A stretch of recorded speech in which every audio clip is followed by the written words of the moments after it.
lose 9 in a row, and they didn't quit. They played great. You know, this is a very talented Ohio State team on the offensive side, but yeah, very disappointing from our standpoint.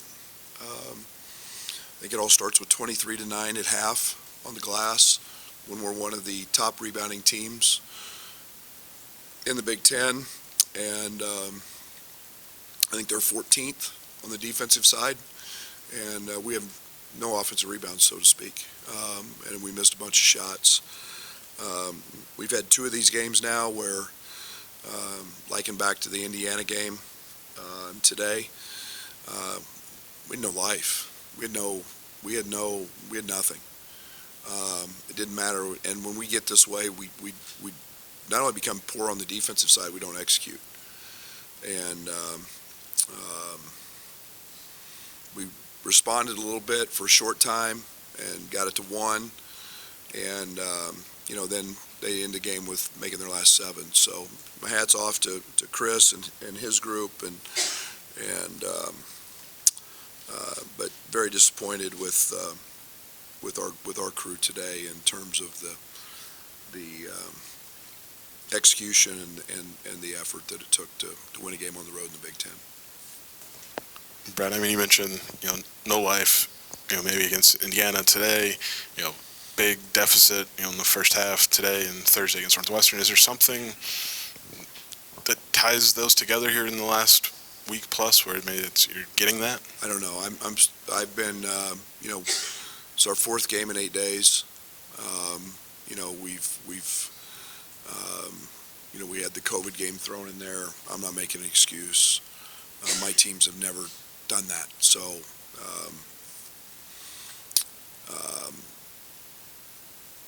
I don't know. We took Friday off. We didn't do anything. We thought giving them a day away after the emotional game with Northwestern, giving them a day off would help. We came back yesterday, and had a decent practice. So I don't know, but we don't have quite the fire and the bite right now, that was frustrating. We didn't have it today anyway. Brad, how much of an issue do you have with the volume of threes? You guys shot almost half your field goal attempts. It's ridiculous. It's ridiculous. And it's just, and the problem is they're hard ones. We're last in the league for a reason. And yet our OER is 1.4 when we touch the paint and then shoot them. I mean, our OER is electric when we touch the paint. We're the top 2-point field goal team in the league. And yet it's just, I mean, like I said, it goes with the day. I mean, off balance, hard shots, falling even in the paint, falling down, leaning back. There was just nothing there, and we've got to get Dane going. We can't get where we want to go without Dane. He's got to be nastier and tougher on the glass, and we knew this would be hard because they play small a lot without Zed. But yeah, I'm not. I've never been one to tell guys not to shoot it, but we're getting really close. You mentioned maybe not having fire in the bite. Just how does a team find that? I mean, I can't go play for them. I can peel paint in the locker room if you'd like me to, but that I can't go play for them. And it's got to be an internal deal. They've got to want to go do that, and we got a lot to play for, and we're a very good basketball team. But it's like the other night we tried to find the right 5. I thought Jaden Epps played better tonight, but we're just playing with no nasty, with no grit right now. And as much grit as I thought we had in the second half against Northwestern, we gave it all back today. You kind of talked about that OER touching the paint. Was there anything Ohio State did in particular to make it kind of tough for you guys to get inside early? No, we destroyed them in the first game, touching the paint. It didn't have anything to do. It had everything to do with us not executing, not setting screens. The ball stuck, It's why I got rid of the 5-out stuff. We were running early. Nobody cut. We didn't execute anything. I mean, we hurt them a lot in spread, and today we just don't run it. And, I mean, guys didn't cut, and that's on me. That's on me. It's my job. It's my job to get them to execute offense. So, Brad, it looked like Dane actually has some mismatches out there. What can you guys do to get him some more touches in the low post? Yeah, there's no doubt. I mean, and then there's a mismatch on the other end. You know, they play likely at the 5 a lot, and you know, in his earlier days, he was a point guard. You know, and you know, so he's an elite ball handler. He's a very good driver of the ball. So that mismatch works two ways as well. And you know, we tried first 2 plays, the second half, to get him touches.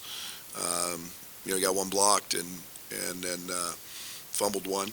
But you know, that's a tough day. We'll be back.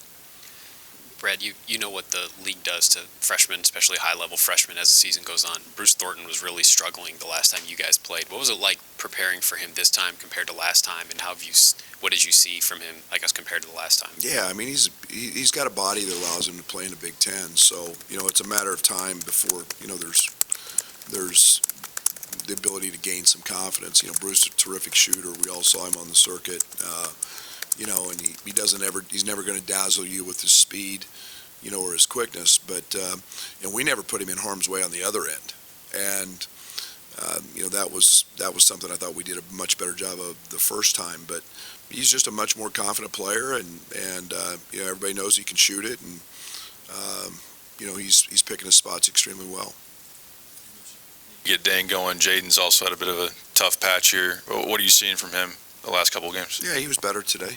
He was better. He's still, you know, he's a freshman, and again, it's you know, it's not always easy, and you got to find a way to get out of those tough times. And you know, it's very hard for young guys to work through that sometimes. And you know, we stuck with him. He didn't play a great game the other night against Northwestern, but he was back in the lineup today, and we're going to continue to work with him. And you know, he's you know, he got a 3 to go, which was a big help, and we need his scoring. Seen anything in the last week and a half or so that maybe predicted this lack of bite that you talk about, or is this kind of? No, I mean, lack of practice, maybe. I mean, 4 games in 8 days, and you know, I mean, I thought we played our tail off at Indiana. I mean, we're without Terrence, and we got our back against the wall, and you know, had an opportunity to win that game, and just came up, you know, a little bit short. We fought in that game, and you know, we did what we had to do against Minnesota. You know, and I thought we got off to a great start. We had great energy in that game, and beyond that, I don't know. I don't know if it's tired mentally, physically. We better not be. You know, that's why you do all this stuff to prepare for this time of year. And you know, I thought we could ride the high of the Northwestern game and really build on that. We tried to talk about that a lot, but you know, again, it's tough day. With first half rebounding, was it the margin that troubled you, or was it the one offensive rebound on 19 misses? Like, what's the bigger impact? Both. All that. I mean, how do you win on the road? My teams have always won on the road because we guard and we offensive rebound. And when the night, you always try to figure out how do you win on the road. There's a reason we've won more games than anybody in the league in the last 4 years. Those 2 things, period. We offensive rebound our ass off, and we guard and play hard. So the nights like tonight, when the ball doesn't go in and there's 19 of them, our goal, and it's up there every single game, is to get 40% of our misses back. It's not the first time they heard it. I didn't just make that up. That's all we talk about every single day and every game. It's on the board multiple times every single game. Get 40% of your misses back. And that's how you win on the road, in my opinion, and along with taking care of the ball. Because we can't predict whether that thing goes in every night. And so, 1 on 19 misses, and then be down 23-9, and whew, excuse me. Your next game is in March. How much are you still searching for that consistency? And have you ever had a team quite like this that's so up and down on a roller coaster ride? No. And yes, we're looking, we got to find 5 guys right now that play hard and execute. We know who we want to be, and we know what we can be. But we got to, it's not a time for guys to be in their feelings. It's not a time to, it's time to rally. And, we did that the other night. We got a great group of guys in the locker room, believe in all of them. And they've all had moments this year where they've been good and bad. That's a season. Like I said, I think it's more about just a bad day, being tired, 4 games in 8 days. But yet we've got to play 4 games in 4 days. So we got to find a way to rally around that. He usually is your first sub off the bench. He played 28 minutes, but can Ty Rodgers be somebody that you can kind of get some energy out of, or do you need him off the bench to bring what he does? To be determined, but yes, Ty Rodgers has become extremely consistent for us, and both as a defender, as a playmaker, as a rebounder. I think he's one of the elite rebounders in our league, especially for his size. And yet, we got to find that level of balance off the bench, start, and whatever that is. But yes.